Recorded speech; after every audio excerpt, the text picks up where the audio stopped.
Okay, so I just got it smoking hot with my torch, and now you can see it just is going to press right out. Nothing too special there.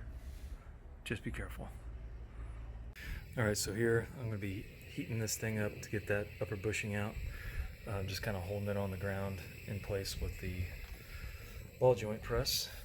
Trusty hammer, trusty torch ready to go.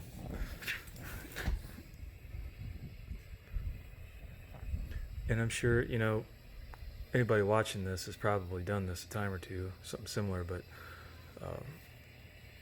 you don't want to heat up the bushing itself. You want to heat up around it and get that metal to expand.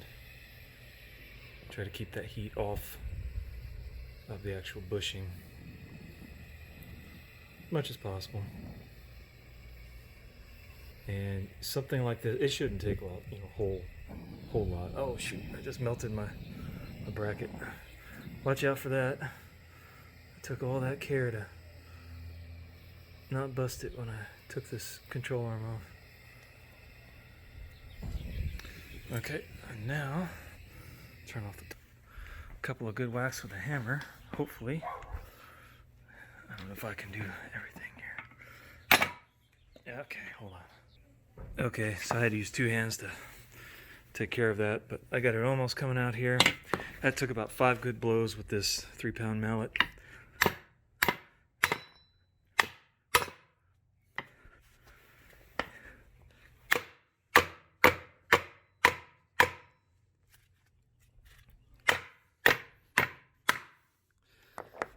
Well, and you can see the center's tearing out, but the outer is also moving.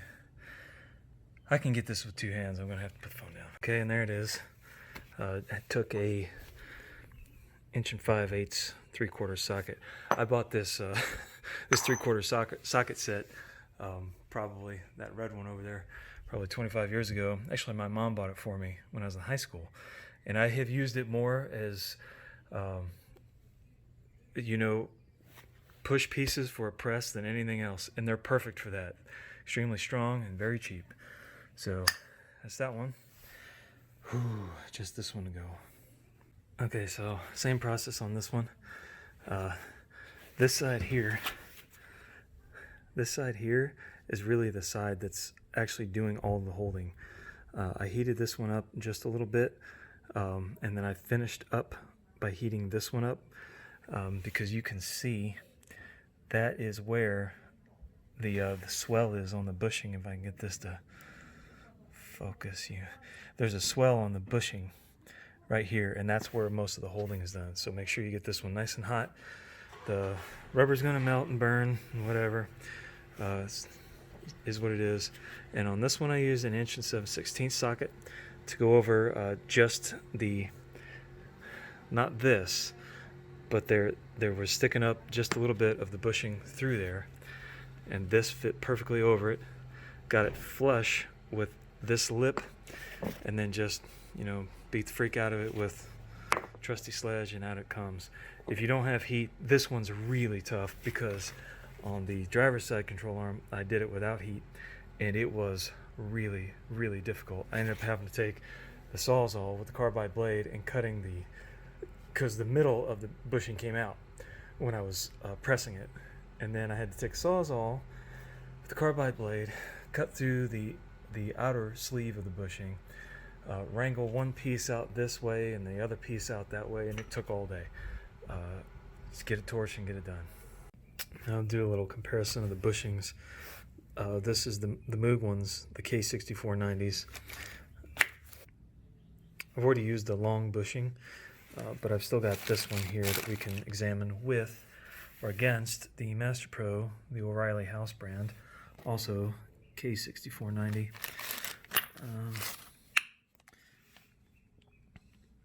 They pretty much look identical. I mean, I'll be honest, I don't see any difference here in the thickness of the flanges.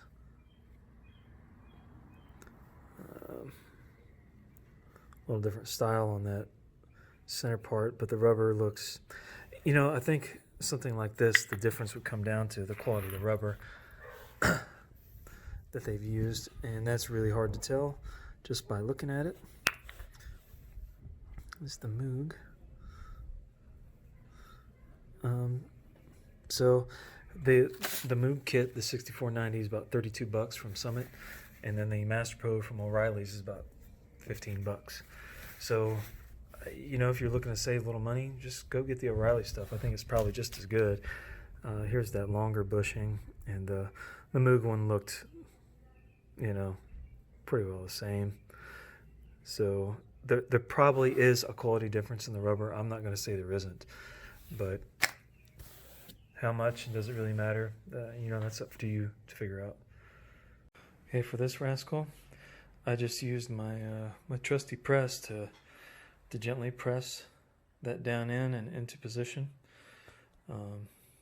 It goes fairly smooth. I always clean up the insides of the where the bushing goes with some sandpaper, just to get rid of any burrs and make it a little smoother. But now for this side, this is a bit different because of the way, you know, the A-arm is just set. Like, you don't have enough room on the press to, you know, put this in here like this, and then, you know, you see the press would have to be going right in line with where that top bushing is in order to get to the top of that to press it in. At least my press isn't configured that way. So what you're going to have to do, or at least what I do, is I'm using a ball joint press. I just borrowed it from O'Reilly's, and let's see, I think this is what I had on it. You're just going to want to, you know, get the cup over this end of it so it can push through, and then here, let me set it up. It's just going to wind up looking something like this. So you got the top cap on this cup that goes over the end that's getting, we're going to press it that way. So we're going to use the bottom of that C-clamp on top of the bushing here. Actually, what I'd used, I'd slipped this big thick washer in here to kind of give this something a little more to press against on the bushing instead of the bushing itself. And normally I would use a socket that would fit all the way around this onto this outer lip of the bushing, but this C-press, this ball joint press, wasn't quite big enough for me to have this big cup over here and a socket over here. So, you know, in some cases you can get away with just pressing on the bushing. Not, you know, not best practice, but it is what it is. I think they make like probably a bushing press that's bigger, but this is what I had access to, and it worked. So you're gonna want to use a breaker bar or something like that to give you some leverage on it. But I should mention too, if you have access to it,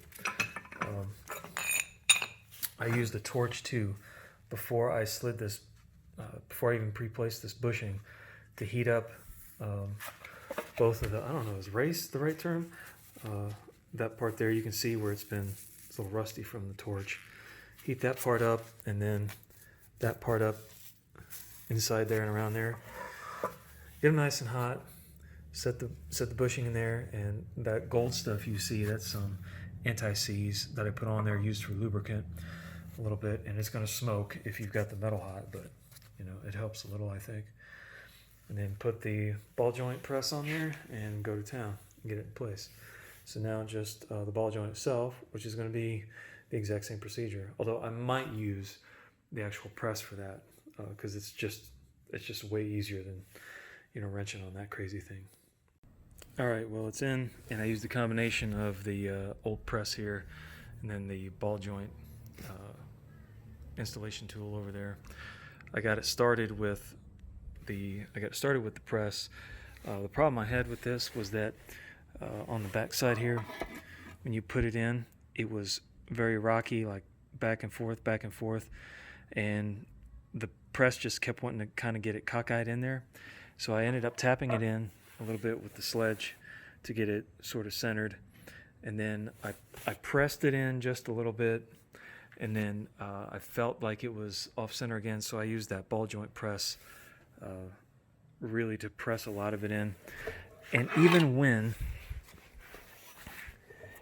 I got it most of the way in, what I was finding was if I took a little scribe here, and I can't really show you, but I would pop it in down here, and there would be a gap there, and I could feel it. And it was right around this side of the ball joint where it's really hard to get, it's just really hard to get it in there straight. And so what I wound up doing then was kind of finishing it off with the press by kind of doing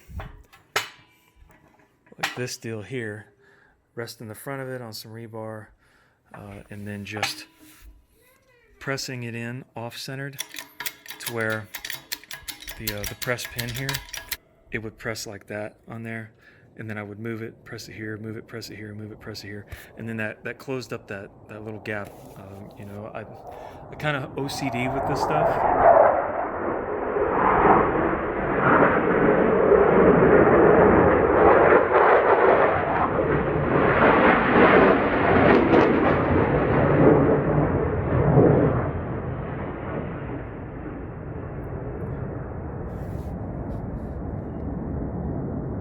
That's hard to top. I'm kind of OCD with this stuff, and that little gap was bothering me, so I just worked my press all the way around.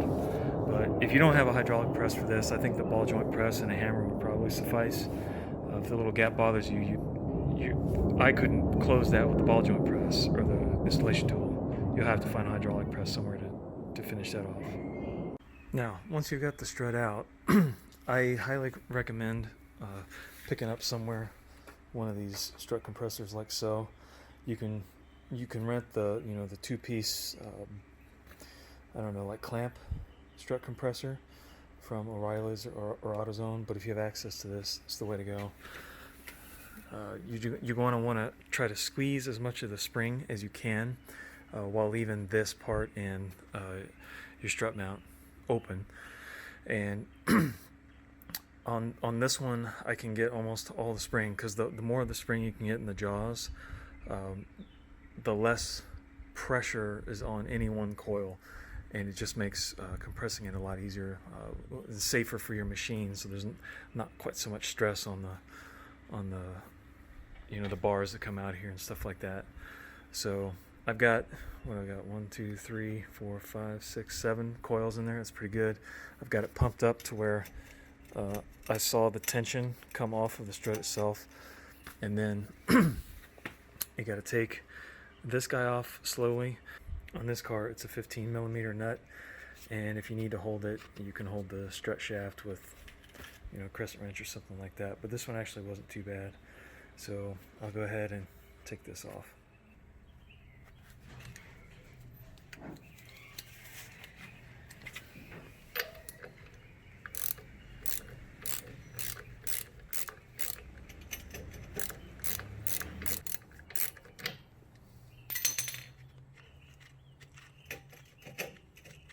And of course, don't be dumb. Never put your face directly over this stuff. Shouldn't be in front of it either, the way I was just there. And then it's a little rusty, but eventually it's going to come down and out.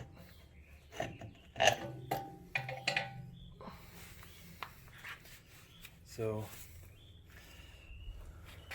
that's that. This is this, and I guess not too bad for being 18 years old and original to the car, what have you. But not great either. So that's why we're going with nice stuff. And if I'm not mistaken, I'm going to have to take this off these old struts, this lower spring mount, and put it on the new ones too. Find out in a minute. And then that bottom spring mount does just slide off of the old strut. Had to use a little tappy to get it started, and then you can just kind of work it down. And there we go, old versus new. So this thing sticks in the upper ridge of your strut. So when you get this cap down here, it's going to get stopped by this. Just go ahead and keep tapping your hammer lightly. It'll all come out. Alright, so here we got the new strut with the spring mount on it. It's the original spring mount to the car. I just took it off and cleaned it up, put a coat of Rust-Oleum on it, and it just slides down and then seats on that lip right down there on the strut. And then we'll slide this guy down on here, and then what's this called? Go ahead. Poor car. And then we'll go ahead and press this spring and put the strut mount on the top. And these come with a new, I don't know, dust cap or whatever. Looks like I'll just tap this one on here with a hammer. Yep. Yep, we just work that around. And then there is this thing. It goes on too. And then I believe we'll be ready for the strut mount. So here's an interesting tidbit about the mounts, or interesting to me at least. Clearly this is the old mount here. I thought that when you bought a new strut mount, it would just have all this stuff in it, but it doesn't. This is the Moog mount, and it does not come with this centerpiece. This they're calling it insulator. So I ended up buying that, just this piece from O'Reilly's. This guy right here. Where's the part number? FM1213. And it comes with that and some hardware. So you're going to have to, I mean, unless you want to reuse your old one, you're going to have to make sure you get that to go along with your new mount. The new mount comes with its own hardware, which is silver. And these bolts and these ones are 8.8, which I think is the hardened stuff. So anyway, just know that if you order the mount, you're going to have to order this insulator as well, because I certainly didn't know that. I'll probably go with the black stuff just because my car's black, and keep it all kind of that way. Okay, here's what it looks like all pre-assembled. Clearly the strut, the spring mount with the spring locator thing on it. Don't forget to slide your strut boot, I guess, over it. And you've got your strut cap here, that washer that goes up there, then the mount, and then the insulator, and then I've got the nut started on there. Can't believe it's ready to go back on the car. Okay, now as far as the upper A-frame bushings are concerned, to get them out, because this is a smaller piece and the bushings are small, it's not too bad. I just basically, you don't even have to do this, but I just heat this part up with a torch or a heat gun if you got it, and then just take a big old freaking sledge and just beat the things out backwards. Putting them back in is a little more of a challenge because these stamped steel control arms, just the cheap junky ones that you always get from the factory, if you don't put something in between here, or if you're using a press to take it out, you are going to bend. Let me back this up. Say you're going to bend these regardless.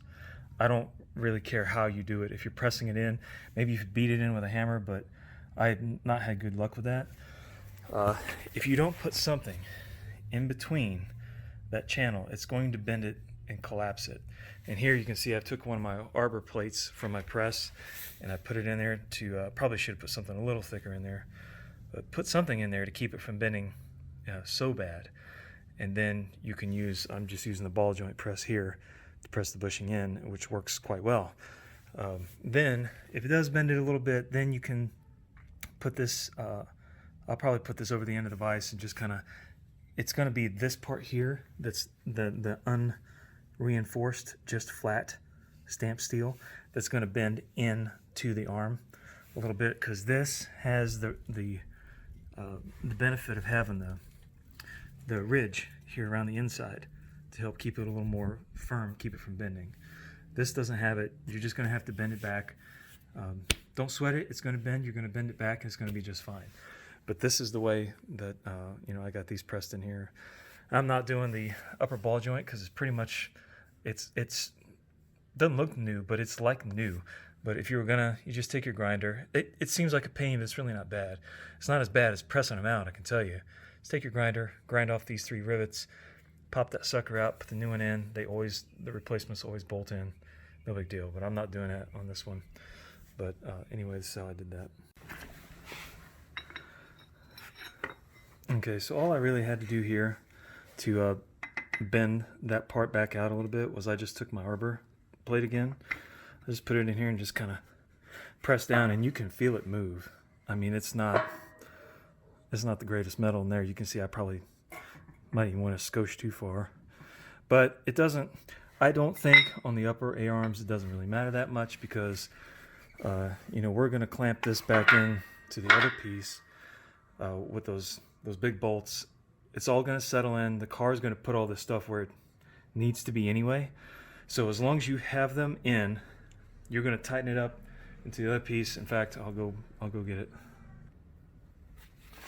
So like I was saying, we're going to put all this back together anyhow, and you can see like it's not completely straight because I bent them. But when you tighten it down with a nut, everything is going to kind of rehome where it wants to be, where it needs to be. You're going to put it on the car, you're going to hit some bumps. It's all going to orient itself the way that it needs to be. You're going to get in alignment, all that stuff. So don't sweat it too much if those things get bent and a little bit out of line.